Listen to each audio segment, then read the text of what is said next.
Hello বন্ধুরা, কেমন আছো তোমরা সবাই? আমি তো ভালোই আছি। দেখো আমার কাছে আম কতগুলো অনেকগুলো পাড়া হইছে, আবার হইছেও না, কতগুলো আবার রেখা দিলাম গাছে যে পারবো। তো আমি আজকে করতেছি তোমার লগে শেয়ার করুম আমের আচার। আম টাম দিয়ে ধুয়ে ধুয়ে সব কেটে রেখে দেখো অনেকেই করলাম। আম টাম দিয়ে রেডি করলাম, এরপরে তো মশলা টশলা দিয়ে বাজলাম। মশলা শুধু জিরা ওই দিলাম, জিরা আর একটু মিষ্টি জিরা মিক্সড করে একটু ভাজলাম। তো বাইটে যা এটা ধুয়ে নিলাম বাটার যে বাটুম বাইটে টেটে মশলাটা দিব আমি লাস্টে, সবাই লাস্টে দিব মশলাটা। এখন মশলার কোনো কাজ না, তো মশলাটা দেখো আমি মশলাটা বাইটটা এখন পরে তেল তেল দিয়ে সাইডা আজকে আমি তোমরা কিন্তু এটা আমের টক দেখাইতেছি।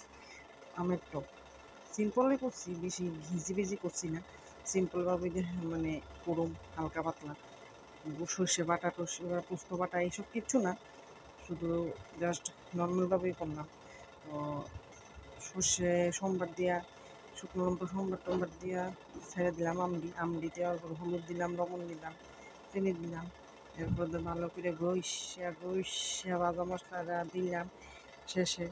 ভাজা মশলাটা দেওয়ার পর দিলাম কতটা কারি পাতা আমরা কাছে কারি পাতা।